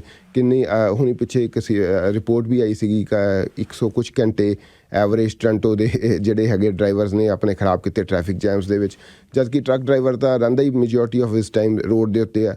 ਸੋ ਉਹ ਵਾਲੀ ਜੇ ਤੁਸੀਂ ਉਸ ਤਰੀਕੇ ਨਾਲ ਕੈਲਕੂਲੇਸ਼ਨ ਕਰੋ ਤਾਂ ਕਾਫੀ, ਮੇਰਾ ਖਿਆਲ ਮਿਨੀਮਮ ਵੇਜ ਵੀ ਨਹੀਂ ਬਣਦੀ ਜੀ ਉਹਨਾਂ ਦੀ। ਉਹ ਤਾਂ ਮਤਲਬ ਐਕਸਟਰਾ ਆਵਰਸ ਲਾ ਕੇ, ਦਿਨ ਰਾਤ ਲਾ ਕੇ, ਘਰ ਤੋਂ ਬਾਹਰ ਰਹਿ ਕੇ ਜਿਹੜੇ ਚਲੋ ਬਣਾ ਲੈਂਦੇ ਨੇ, ਉਸ ਕਰਕੇ ਲੱਗਦਾ ਕਿ ਇੱਕ ਬੜੀ ਅੱਛੀ ਇਨਕਮ ਹੋ ਗਈ ਹੈ ਜੀ। ਜਿਹੜਾ ਟਰੱਕ ਡਰਾਈਵਰ ਹੈ ਜੀ, ਉਹ ਮਤਲਬ ਕਹਿਣਾ ਬੜਾ ਆਸਾਨ ਹੈ ਜੀ। ਟਰੱਕ ਡਰਾਈਵਰ ਜਿਹੜੇ ਹੂਪਸ ਤੋਂ ਜਾਂ ਜਿਹੜੇ ਆਪਣਾ ਹਰਡਲਸ ਤੋਂ ਕ੍ਰੋਸ ਕਰਦਾ ਆਪਣੀ ਰੋਜ਼ਮਰਰਾ ਦੀ ਲਾਈਫ ਦੇ ਵਿੱਚ, ਤੁਸੀਂ ਦੇਖੋ, ਤੁਸੀਂ 401 'ਤੇ ਜਾਂਦੇ ਹੋ, ਕਾਰਾਂ ਵਾਲੇ ਕਿੱਦਾਂ ਉਹਨਾਂ ਨੂੰ ਕੱਟ ਕਰਦੇ ਆ ਜੀ। ਸਪੀਡ ਐਂਡ ਸਪੇਸ ਮੈਨੇਜਮੈਂਟ ਦਾ ਉਹਨਾਂ ਨੂੰ ਕੋਈ ਹਿਸਾਬ ਹੀ ਨਹੀਂ। ਅੱਜ ਦੀ ਡੇਟ ਦੇ ਵਿੱਚ ਵੀ ਕਾਰ ਦਾ ਤੁਸੀਂ ਲਾਇਸੈਂਸ ਲੈ ਲੈਂਦੇ ਹੋ, ਉਹਨਾਂ ਨੂੰ ਇਹ ਨਹੀਂ ਦੱਸਿਆ ਜਾਂਦਾ ਕਿ ਟਰੱਕ ਡਰਾਈਵਰ ਨੂੰ ਜਦੋਂ ਤੁਸੀਂ ਕ੍ਰਾਸ ਕਰਨਾ ਹੈ ਜਾਂ ਜਦੋਂ ਪਾਸ ਲੈਣੀ ਹੈ, ਉਹਦੇ ਕੀ ਤਰੀਕੇ ਹੋਣੇ ਚਾਹੀਦੇ ਆ। ਉਦੋਂ ਬਾਅਦ ਤੁਸੀਂ ਜਦੋਂ ਬਾਰਡਰ 'ਤੇ ਚਲੇ ਜਾਂਦੇ ਹੋ, ਬਾਰਡਰ ਦੇ ਉੱਤੇ ਆਫਿਸਰ ਬੈਠਾ, ਉਹ 50 ਤਰ੍ਹਾਂ ਦੇ ਤੁਹਾਨੂੰ ਸਵਾਲ ਕਰਦਾ, 1.5-2 ਘੰਟੇ ਵੀ ਲੱਗ ਜਾਂਦੇ, ਬਹੁਤ ਵਾਰ ਇੰਸਪੈਕਸ਼ਨਾਂ ਹੋ ਜਾਂਦੀਆਂ। ਇੱਦਾਂ ਹੀ ਸ਼ੀਪਰ ਕੋਲ ਜਾਂਦੇ ਆ। It is a very difficult profession and you need a lot of patience. ਗੱਲ ਨੂੰ ਆਪਾਂ ਹੁਣ ਸਮੇਟਣ ਵੱਲ ਆਈਏ, ਜਿੱਥੋਂ ਸ਼ੁਰੂ ਕੀਤਾ ਸੀ ਸੋ ਇਸ ਕਰੰਟ ਸਿਨੈਰੀਓ 'ਚ ਜਿੱਥੇ ਓਵਰਆਲ ਇਕਨੋਮਿਕ ਸਿਚੁਏਸ਼ਨ ਥੋੜ੍ਹਾ ਟਾਈਟ ਹੋ ਰਹੀ ਹੈ, ਉਹਦੇ 'ਚ ਕੁਛ ਇੰਡਸਟਰੀ ਦੇ ਅੰਦਰ ਚੇਂਜਸ ਆ ਰਹੀਆਂ ਨੇ। ਇਹਨਾਂ ਸਾਰੀਆਂ ਚੀਜ਼ਾਂ ਨੂੰ ਅਸੀਂ ਜੇ ਮਿਲਾ ਕੇ ਦੇਖੀਏ ਤਾਂ ਟਰੱਕਿੰਗ ਇੰਡਸਟਰੀ ਲਈ ਵੀ ਇਹ ਟਾਈਮ ਚੈਲੰਜਿੰਗ ਟਾਈਮ ਹੀ ਲੱਗ ਰਿਹਾ। ਤੁਸੀਂ ਇਸ ਗੱਲ ਨਾਲ ਸਹਿਮਤ ਹੋ? ਬਿਲਕੁਲ ਜੀ, ਬਿਲਕੁਲ। ਟਰੱਕਿੰਗ ਇੰਡਸਟਰੀ ਲਈ ਕਾਫੀ ਚੈਲੰਜਿੰਗ ਟਾਈਮ ਹੈ ਔਰ ਕਾਫੀ ਸਾਰੀ ਚੇਂਜਸ ਕਾਫੀ ਸਾਰੀ ਬਹੁਤ ਘੱਟ ਟਾਈਮ ਦੇ ਵਿੱਚ ਆ ਰਹੀਆਂ। ਕੋਵਿਡ ਦੇ ਵਿੱਚ ਵੀ ਕਾਫੀ ਸਾਰੇ ਜਿਹੜੇ ਸੀਗੇ ਚੈਲੰਜਸ ਸੀਗੇ, ਹਾਲੇ ਤਾਂ ਐਡ ਹੀ ਹੋ ਰਹੇ ਆ ਜੀ ਸਾਰੇ ਚੈਲੰਜ ਦਿਨ ਪ੍ਰਤੀ ਦਿਨ। ਅਤੇ ਆਉਣ ਵਾਲੇ ਟਾਈਮ ਦੇ ਵਿੱਚ ਉਮੀਦ ਕਰ ਸਕਦੇ ਹਾਂ ਕਿ ਬੈਟਰ ਹੋਏਗਾ। ਬਟ ਮੈਨੂੰ ਲੱਗਦਾ ਜਿਹੜਾ 2023 ਹੈ ਇਸ ਸਾਲ ਦੇ ਵਿੱਚ ਕੋਈ ਜ਼ਿਆਦਾ ਖਾਸ ਇੰਪਰੂਵਮੈਂਟ ਦੀ ਗੁੰਜਾਇਸ਼ ਨਜ਼ਰ ਨਹੀਂ ਆਉਂਦੀ। ਸੋ ਇਸ ਕਰਕੇ ਇਸ ਉਮੀਦ 'ਤੇ ਕਿ ਕੋਈ ਇਸ ਸਾਲ ਦੇ 'ਚ ਕੋਈ ਬਹੁਤ ਵੱਡੀ ਚੇਂਜ ਆ ਜਾਏਗੀ, ਇਹ ਉਮੀਦ ਨਹੀਂ ਰੱਖਣੀ ਚਾਹੀਦੀ। ਜੀ ਜੀ ਜੀ, ਥੋੜ੍ਹਾ ਹੁਣ ਇੱਦਾਂ ਦੇ ਲੱਗਦੇ, ਥੋੜ੍ਹਾ ਜਿਹਾ ਇੰਤਜ਼ਾਰ ਕਰਨ ਵਾਲਾ ਟਾਈਮ ਹੀ ਹੈ। ਬਿਲਕੁਲ ਜੀ, ਪੇਸ਼ੈਂਸ ਹੈ ਅਤੇ ਇੰਤਜ਼ਾਰ ਕਰਨ ਵਾਲਾ ਟਾਈਮ ਹੈ ਜੀ। ਬਹੁਤ ਸ਼ੁਕਰੀਆ ਜੀ, thank you Raj ji. Thank you ਸ਼ਿਵਲ ਜੀ, ਤੁਹਾਡਾ ਅਤੇ ਤੁਹਾਡੇ ਸਰੋਤਿਆਂ ਦਾ ਬਹੁਤ ਬਹੁਤ ਧੰਨਵਾਦ।